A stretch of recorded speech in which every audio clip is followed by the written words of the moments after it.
Tes satu dua.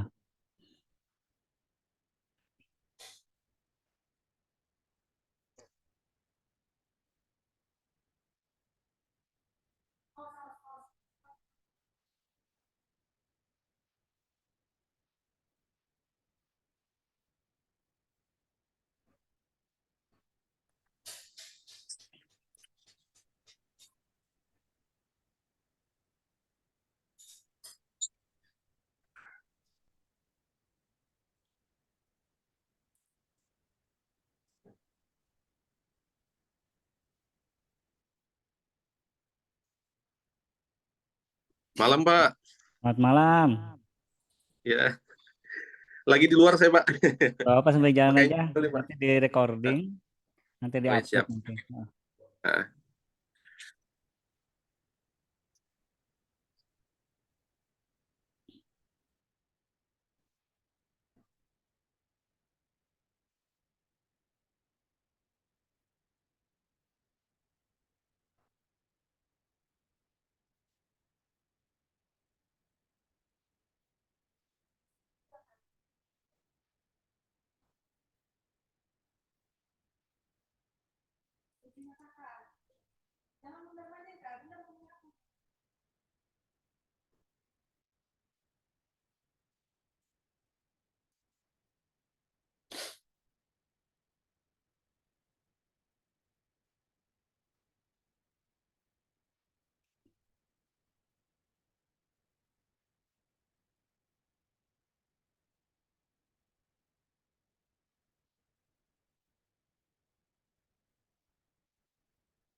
ya Malam, Pak. berarti sudah ini ya, sudah hadir ya. Ya, iya. Ya Ya, berarti lengkap malam, ini ya. Pak. Cuma bertiga gitu. Oke, Bertiga. langsung dimulai aja sih untuk sessionnya waktu ya. Bentar. Oke, siap, Pak.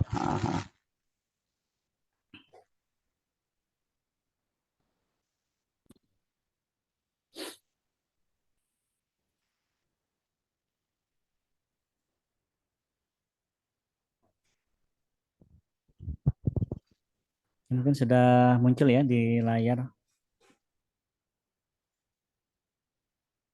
Iya, Pak. Oke. Baik, dimulai saja. Assalamualaikum warahmatullahi wabarakatuh. Waalaikumsalam, Pak. Ya, selamat malam semuanya. Mudah-mudahan selalu diberikan kesehatan dan dipermudah semua aktivitasnya ya. Amin. Oke, pada hari ini kita tetapkan untuk sinkronus ya. Jadi kita akan memahami sama-sama terkait fundamental di network itu sendiri. Jadi pada hari ini saya akan membahas apa-apa saja terkait fundamental network dan nantinya anti forensik. Nah, di materi yang kedua ini nanti kita akan bahas OSI 7 layer, TCP/IP, bukti digital pada network forensik dan anti network forensik. Mudah-mudahan bisa di ini ya nantinya bisa dipelajari sama-sama.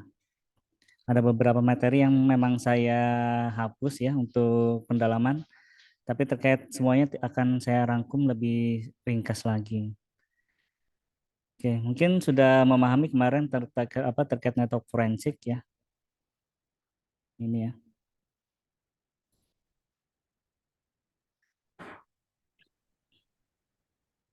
Oke, network forensik itu kita mencari ya intinya ya mencari dari analisis dari jaringan. Intinya itu untuk mendapatkan sebuah bukti digital yang ada di jaringan komputer. Intinya untuk apa? Mencari bukti digital untuk menjerat si pelaku sesuai tindakannya sesuai hukum yang berlaku nantinya. Nah, di dalam forensik jaringan nantinya kita akan perspektif ya. Kalau kemarin kan sudah ada belajar mungkin jaringan komputer atau jaringan komputer lanjut atau mata kuliah pilihan terkait jaringan itu terkait fundamental di jaringan. Tetapi kita akan melihat perspektif yang berbeda eh, dari apa penglihatan dalam jaringan, tapi kita melihat dari perspektif forensiknya, ya. Nah, kalau di komputasi itu ada processing-nya, ada penyimpanan, ada input output. Ini adalah standarisasi yang dibuat oleh ahli-ahli dulu ya untuk komputasi. Jadi ada prosesornya, ada media penyimpanannya dan input output. Selanjutnya ada juga informasi. Informasi itu nanti dibagi dua ya. Ada informasi berbasis konten, isi ya. Ada juga berbasis konteks. Kalau saya buat contoh, isi itu bisa air ya di dalam gelas. Ini adalah isi konten. Nah, setelah itu konteks itu wadahnya ya. Gelas adalah wadah konteks, wadahnya gelasnya ini adalah konteksnya. Nah, setelah itu karena kita berperspektif forensik jaringan, otomatis ada penyerang ya, attack atau dunia maya cyber. Di cyber itu man the machine interface. Jadi manusia yang menggunakan sebuah mesin ya, seperti itu. Nah, di ketiga ini ya, di ketiga ini forensik jaringan itu akan terjadi setelah kejadian kejahatan cyber attacker ya, setelah penyerang melakukan sebuah serangan. Nah, itu akan disebut namanya insiden. Nah, bagaimana meresponnya? Nah, responnya itu nanti dengan forensik digital. Bagaimana menanganinya ya. Setelah itu bagaimana mengurangi gejala yang terjadi seperti itu ya. Ini adalah disebut incident response termasuk forensik jaringan. Networking sudah pelajari ya, networking, tooling together to allow sharing resource dan another resource seperti itu ya. Nah, network arsitektur kita akan mendapati sebuah beberapa konsep di mana kalau umpamanya kita beli perangkat itu pasti bisa terhubung dengan perangkat jaringan khususnya, pasti akan terhubung dengan merek-merek yang lain. Logikanya kalau kita beli ini aja ya, beli spare part mobil itu kalau apa namanya? Kalau mobil Toyota itu pasti temannya Daihatsu mungkin ya. Pergi ya Kembarannya, Pak. kemarannya. Nah, kalau Yeah. di jaringan itu akan jadiin kayak gini ya, ada konsep yang harus disepakati atau namanya standarisasi. Standarisasi itu namanya ISO, mungkin sudah dipelajari juga ya. ISO ya. Di mana ISO itu nanti dia akan berjumlah nantinya ISO ya. Disebut nanti ISO-nya itu adalah OSI, Open System Interconnection. Nantinya di sini ada 7 ya, OSI 7. Nah, semua perangkat itu ada yang Cisco, Mikrotik, ada apa lagi ya, TP-Link, D-Link, semuanya mengikuti protokol yang dibuat ini, standarisasi ini. Di dalam standarisasi OSI ini nanti ada protokol-protokolnya. Sehingga meskipun beda merek akan terkoneksi. Kalau di mobil mungkin Toyota nggak mungkin yang gabung sama Nissan gitu ya. Pasti beda ya spare part-nya. Nah, kalau di standarisasi komunikasi di jaringan itu kalau menggunakan OSI otomatis dia bisa berkomunikasi. Nah, semuanya ini nanti ada kontrol Ethernet teknologi, setelah itu protokol wireless dan yang lainnya. Ini termasuk network arsitektur. Nah, kalau dibagi OSI 7 layers itu kalau dipelajari ya, 7 ya. Masih ingat nih Pak Riki sama Wira nih kira-kira. Udah lupa, Pak. Lupa juga. Ayo Pak Riki. Blank. Lupa kayaknya. Sudah lupa ya. Mantap. Sudah di kerdus mungkin ya. Jadi kita membacanya dari sini semuanya ya. Dari physical, data link, network, transportation, system, presence, application. Sebentar, saya carikan apa. Nah ini mikrotik ya. Mikrotik RB berapa nih? RB 7 ya. Nah, kalau umpamanya physical, ini physicalnya, portnya nih. Ini physical port. Setelah itu data link. Data link itu nantinya semua perangkat itu mempunyai MAC address. Ya. Jadi semua port ini, port 1, 2, 3, 4 sampai ini ada 5 port ya. 5 port ini mempunyai MAC address, di mana MAC address-nya itu di ujungnya berbeda-beda. Ya, MAC address mungkin sudah tahu semuanya MAC address ya. Semua perangkat itu ada MAC address-nya. Setelah itu di MAC address itu nanti ada network. Network ini nanti ada IP. Nah, setelah ada IP baru nanti mereka berkomunikasi dengan dua metode nantinya, ada UDP, ada TCP. Nah, UDP ini biasanya untuk streaming. Kalau TCP ini biasanya pengiriman file. Informasi lain yang sifatnya tidak boleh terputus ya. Jadi streaming ini kalau kita streaming YouTube atau streaming Zoom ini, itu kalau umpamanya koneksinya putus di jeda berapa, menit ke berapa, otomatis dia akan selalu ini ya, bisa tersambung ya. Sambung tapi di menit ke berapa gitu ya. Nah, kalau umpamanya TCP itu kalau misalnya putus dia akan mengulang dari awal. Seperti kita download ya. Download ID-man ya. Hitman dan yang lain. Itu kalau putus dia akan bisa menyambung ya kalau Hitman ya. Tapi kalau file-file yang lain kalau tanpa Hitman kemungkinan itu nggak bisa. Ada beberapa juga file yang Hitman yang transport protokol yang Hitman yang nggak bisa nggak bisa disambung gitu ya. Jadi rata-rata kalau TCP ini harus kalau putus dia harus ngulang lagi. Informasinya harus valid gitu ya. Nah, setelah itu masuk session. Kalau session ini kita akan terlihat waktu ya, timing. Masih ingat ya, kalau umpamanya kalau kita masuk ke internet banking, biasanya kalau kita biarkan berapa menit tuh dia login lagi, disuruh login lagi. 2 atau 3 atau berapa menit nih? Biasanya nggak lama juga, Pak. 2 mungkin ya? 2 menitan lah. 2 menit ya. Nah, kalau umpamanya tidak ada aktivitas di sistem itu melihat tidak ada aktivitas input ya, itu sessionnya akan destroy ya, dibuang, dihapus. Ini terkait session. Setelah itu presentation. Nah, presentation ini terkait bagaimana mempresentasikan filenya itu nanti. Apakah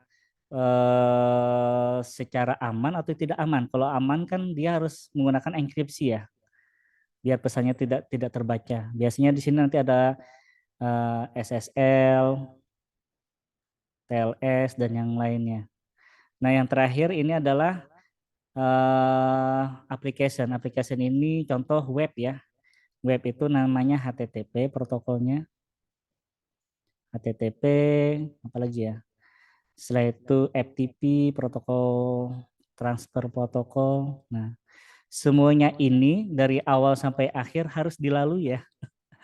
Harus dilalui semua perangkat. Bisa juga lompat ya. Contoh nih, ini wajib harus ada fisiknya wajib. Ada MAC-nya wajib, ada IP-nya wajib.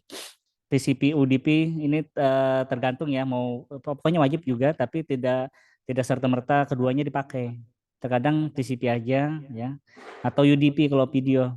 Nah, session presentation ini terkadang tidak dipakai. Ya, dia langsung lari ke 7, itu bisa. Nah, kayak gitu. Setelah transport langsung ke application bisa aja. Makanya ada beberapa web yang tanpa session. Pokoknya kalau misalnya tidak login, setelah login dibiarkan aja dia tetap hidup bisa juga. Enggak ini ya, enggak logout otomatis. Ya, berarti layar 5-nya enggak dipakai gitu. Nah, tetapi kita akan melihat lagi perspektif yang berbeda di forensik jaringan. Kita menambahkan layar 8. Wah, hebat ya. Human ini manusianya. Ya. Kita menambahkan manusia.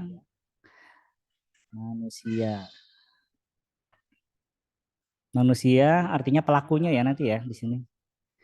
Setelah itu medianya, bukti elektronik, seperti itu.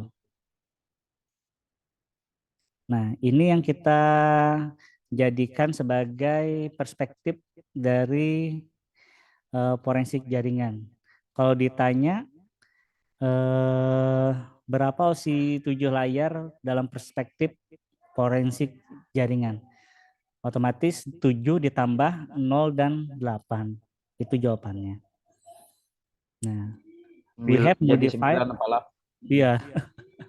Jadi kita akan tahu ya bukti elektroniknya apa. Contoh bukti elektronik yang saya paparkan ini tadi router ya. Bukti elektronik router. Routernya fisikalnya apa? Network, interface, card, NIC atau port ya. Nanti di portnya itu ada MAC-nya. IP-nya berapa? Ketahuan IP-nya. Yang dia lakukan apa? Transfer apa di sini ketahuan. Setelah itu nanti dia melakukan apa nih di aplikasinya? Dia membuka web terus mengakses web yang tidak ini ya, tidak diperbolehkan seperti itu. Akan ketahuan siapa orangnya. Nah, gitu. Ini target kita, siapa orangnya. Berdasarkan apa? Berdasarkan IP dan MAC. Jadi semua perangkat HP itu pasti ada IP dan MAC-nya. HP itu ada IP dan MAC-nya. Jadi bisa dibagi juga nantinya kalau umpamanya di internet IP public. IP public itu kan IP dari provider ya. Sama IP private. IP private yang dibuat oleh perangkat itu sendiri atau manual ya. Nah, IP public ini nanti ISP ya yang berikan. ISP ini nanti wah tercoret sini lagi ya. ISP ini nanti terkait internet ISP provider nanti IANA. IANA. IANA ini yang internasionalnya yang memberikan IP public ke seluruh ke seluruh negara. Nanti IP public sekian, negara mana penyerangnya ternyata di Hong Kong seperti itu.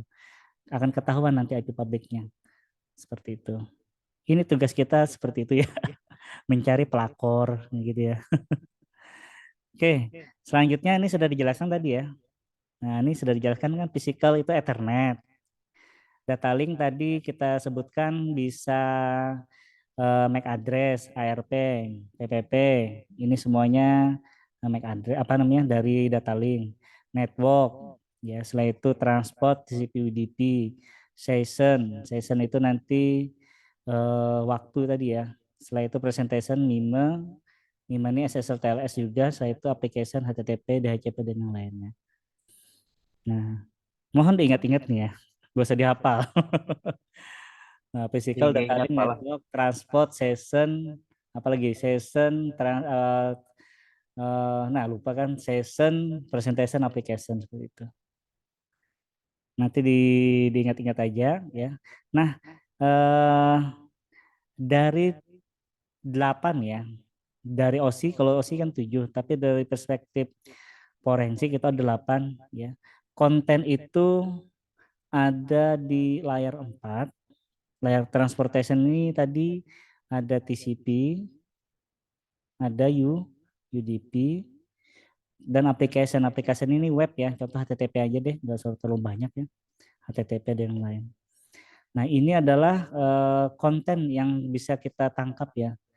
Content can be found mainly at the application and transport layer. Dari informasi ini kita akan mengetahui siapa humannya ya, apa yang dilakukan oleh si humannya ini, si manusianya ini. Ini adalah kontennya, informasi gitu ya. Berarti di sini nanti protokolnya apa harus diketahui. Nah, sedangkan konteksnya, wadahnya itu bisa kita temukan di data link. Ya. Berapa MAC address-nya, ya. Berapa IP address-nya. Di TCP UDP juga dia menggunakan protokol apa, TCP atau UDP, session nggak bisa. Presentation dia menggunakan MIME. MIME itu bisa ini ya, SSL TLS sama MIME. MIME itu bisa metadata juga bisa juga MIME ya. Setelah itu application ya. Application ini dia menggunakan web atau FTP atau terjadinya ketika DHCP bisa juga ya. Setelah itu orangnya siapa, konteks juga. Nah, ini mata kuliah dulu ya, jaringan komputer, mudah-mudahan masih ingat ya, terkait MAC address, ID device, metadata, IP address, ini MAC address tadi ya, subnetting. Nah, subnetting dan subnet mask itu harus masih ingat, network ID, host octet, hexadecimal, prefix, wildcard, IP public, IP private sudah ya tadi ya. IANA, ini tadi yang saya sebutkan tadi. Kalau bisa harus tahu semua regionalnya. Semua regional ini dalam artian apa? Kita akan mengetahui IP rank sekian, sekian, sampai sekian itu buat negara siapa. Ya, Asia contoh. Asianya Indonesia atau gimana. Nah, juga ada juga ada juga disebut AS number. Dia berada di AS number berapa? Ini satu ini ya. Satu kesatuan ini, AS number. Mudah-mudahan ini masih diingat ya. Kita coba aja dulu ya. Kalau mau belajar nanti di sini nih. Kalau mau simple nanti subnetting practice calculator. Ntar di copy. Copy. Silakan dicoba-coba nanti.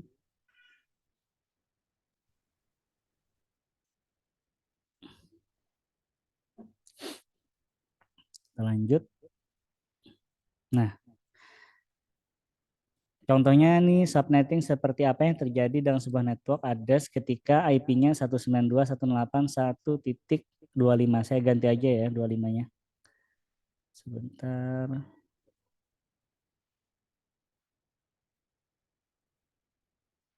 Ini masih ingat subnetting kan ya? Atau sudah sudah lupa nih? Nah, lupa kayaknya nih, Pak. Kita cobain aja ya, apa namanya? Kita gambaran umum aja ya. Saya Standar. paling kiri. Siapa nih 11 kira-kira jago nih? tahunan udah. Sudah tahu 11 tahun ya? Iya, 11 Tapi masih tahun ingat udah, nggak? Pak. Lupa sudah, Pak. Oke, baguslah. Kalau lupa wajar ya. Ih, Banyak yang kita pikirkan. iya, nah itu. Aduh. Bentar.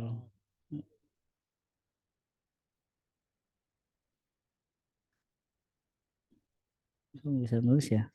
Sebentar ya.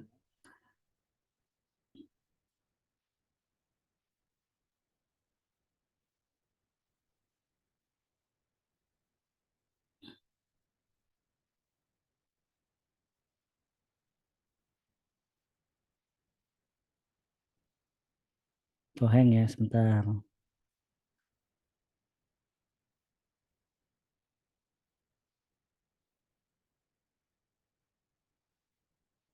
Jadi kalau umpamanya subnetting /24 ya subnet, kita harus tahu dulu nih subnet sama ininya nanti. Nah ini ya, saya cor-cor misalnya di sini ya. Udah bisa nih. Oke bisa ya, pen. Oke, ini saya ganti. Kok nggak bisa muncul ya?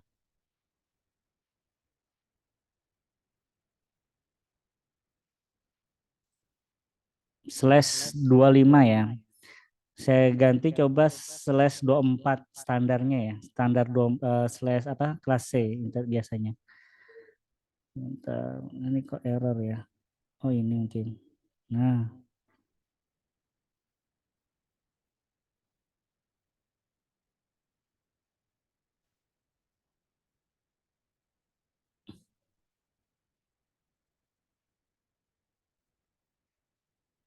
dan bisa.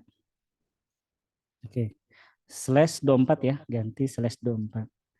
Nah, saya ingatkan kembali kalau kita harus tahu kenapa harus belajar ini lagi. Karena ketika kita mengetahui sebuah network ID, kita akan mengetahui seberapa kumpulan host yang berada di sana. Nah, host yang berada di sana itu kemungkinan ada salah satu adalah pelaku ya gitu ya. Contohnya ini /24 ya.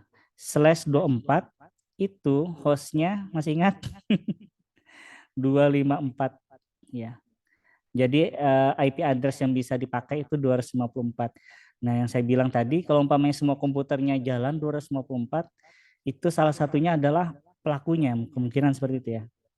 Nah, slash 24 ini ranknya nantinya 192, 168, 1.1 sampai 192, 168, 1.254.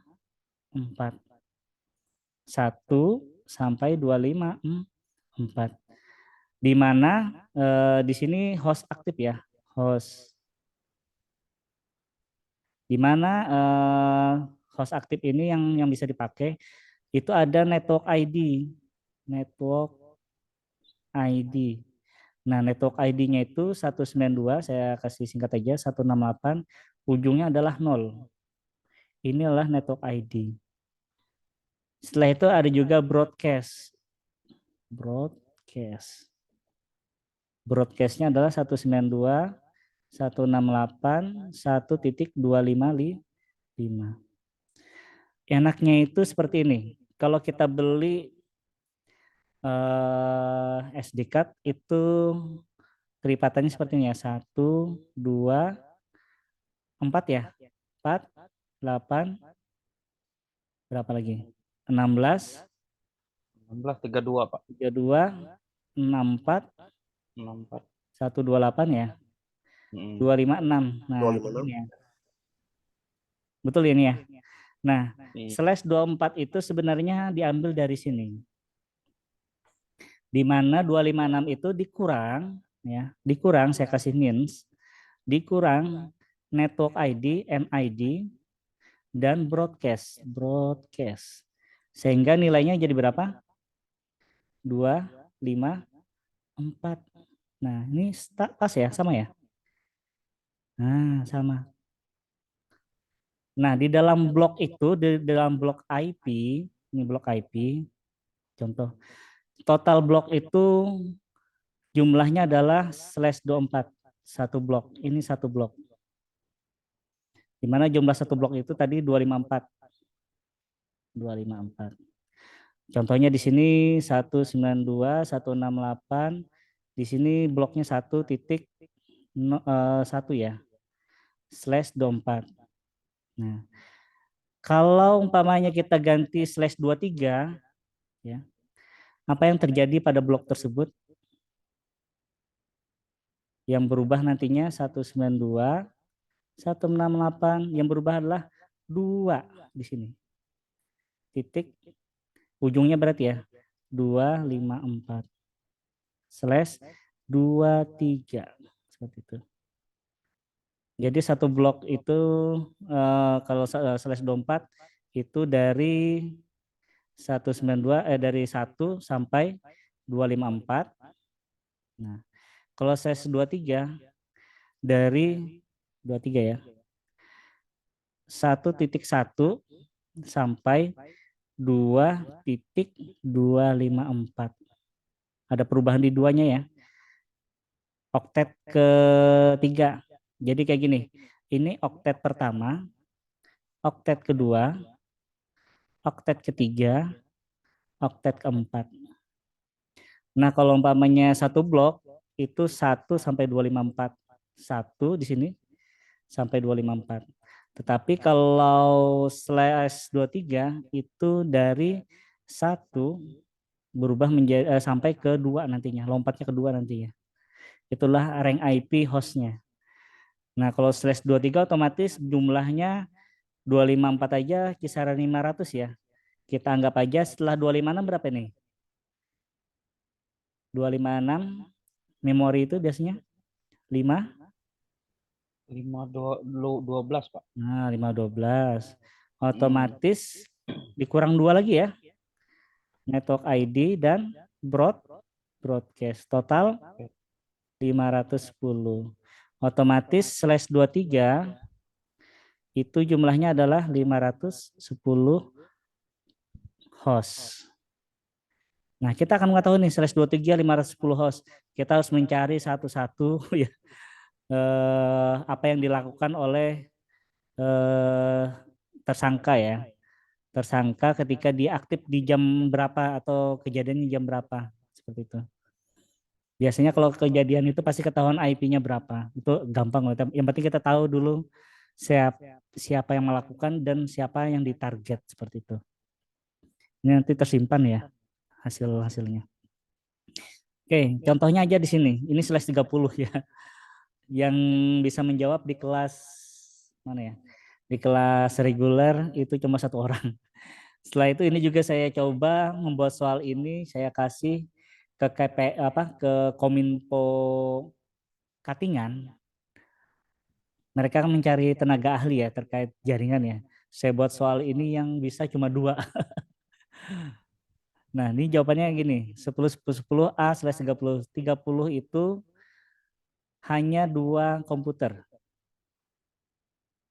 atau 2 host ya. Host, 2 perangkat. Nah, otomatis kalau lihat dari sini kita mulai dari 0 ya. 0 itu tadi network ID, NID. Jadi A ini jawabannya adalah 1 ya.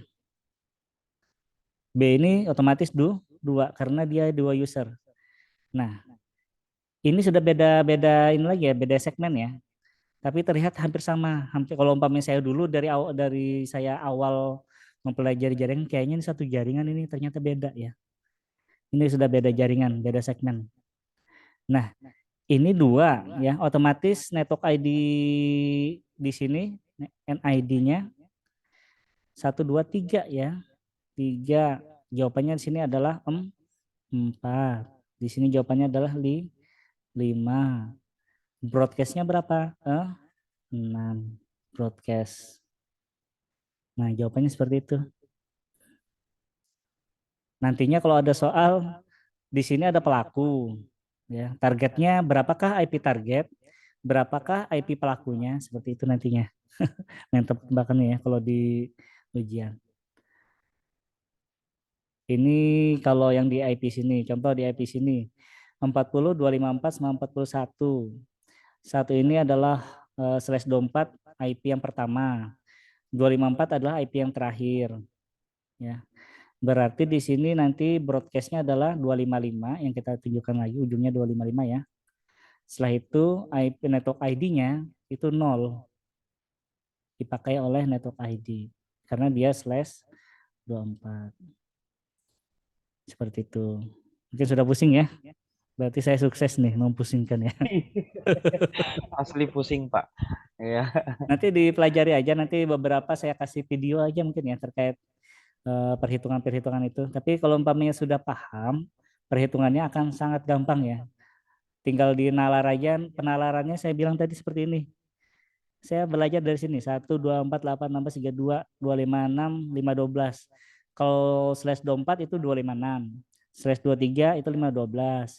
Turun lagi 24 itu masuknya /25. Nah, /25. Sini /25. 25 betul ya, ini 24. 25, 26, 27, 28, 29, 30. Tadi kan ada ya 30 ya. Kok 34 Pak? Iya betul 4. Kenapa 4? Ya. 2 itu untuk host, satunya lagi masih ingat network ID, satunya lagi untuk broadcast. Broadcast ini seperti PRT ya, broadcast. Jadi di dalam jalan rumah itu kan ada jalannya. Jalan Jati 1, Jalan Jati 2. Di setiap RT itu ada setiap jalan itu ada RT-nya. Nah, RT itu disebut broadcast analoginya. Jalan itu disebut network ID. Rumah-rumah itu disebut IP. Nah, logikanya seperti itu.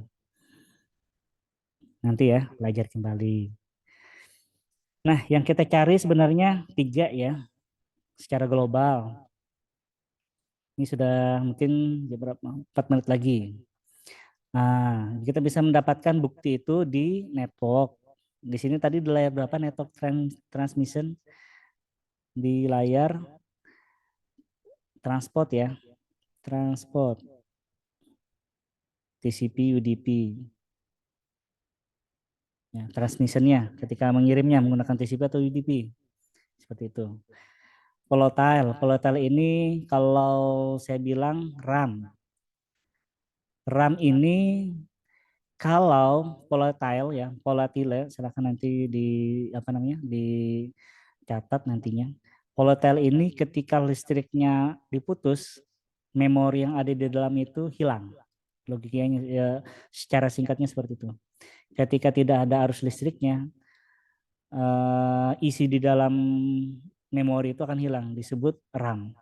Contohnya gini, saya mengcopy, setelah itu saya Ctrl V, ada clipboard. Nah ini kan hasil-hasil kopian saya tadi. Nih, yang saya klik-klik itu. Nih, semua yang saya simpan ada di clipboard. Tapi kalau saya matikan, hilang nantinya. Ya, itu masuk di RAM. Ada juga nantinya di storage ya, penyimpanan. Nah, di penyimpanan ini biasanya log isinya ya, log. Kalau di forensik jaringan itu ada log, ada isinya dari alat IDS atau IPS. Kalau RAM ini nantinya bisa DNS cache, cache-nya ya, DNS cache dan lain-lain. Lanjut ya. Jadi ada 3 ya, boleh dari volatile atau non volatile. Ini saya sebut volatile. Di sini saya sebut non volatile ya, non volatile. Atau disebut juga media penyimpanan fisik, hard disk, SSD, SD card seperti itu. Kalau SD hard disk kan kalau kita simpan file, kalau hilang, kalau dimatikan listriknya masih tersimpan. Itu non volatile. Nah, dari tadi yang volatile itu dari RAM tadi itu bisa kita simpan, bisa kita temukan bukti digital seperti ini. DNS cache, routing ARP, paket, contohnya ini routing ARP, mikrotik, mana nih mikrotik? Oke, ini pakai apa nih jaringannya? Kok nggak muncul ya? Oke, skip aja. Nantinya ada ARP ya di situ. Ini nggak muncul ya. Ada kendala mungkin. Ada ARP tabelnya kan kita ketahui itu tersimpan di memori sementara. Tetapi kalau yang persisten atau non volatile itu kita akan lihat log yang saya bilang tadi. Setelah itu URL, IP address pada email, network capture kita bisa temukan pada IDS IPS seperti itu. Aplikasi capture, WireShark juga ya sama ya. Nah, apa yang kita harus cari ya di dalam forensik jaringan? Kita akan mencari berdasarkan skupnya ya. Jadi kalau umpamanya ada router 1, router 2, router 3, 1, 2, 3 yang jadi target kita sudah ketahui di sini, ya skupnya kita di sini aja. Ya, setelah itu kita akan mengetahui resource-nya, source-nya. Human sama malware-nya di mana nih gitu ya. Dan faktor-faktor apa yang mempengaruhi. Setelah itu kita mengetahui juga konten ya, kontennya apa, sama konteksnya apa. Nanti konteksnya IP-nya berapa, MAC-nya berapa, konten ini adalah informasinya apa yang dilakukan. Informasi. Oke. Anti forensik 1 menit lagi. Pas ya. Nanti sesi pertanyaan mungkin kita buka ya sebentar sebelum ini 1 menit ya. Anti forensik sudah kita pelajari juga di forensik ya. Itu bisa kita temukan anti forensik ini di spoofing ya. Spoofing ini menyamarkan IP, menyamarkan MAC address,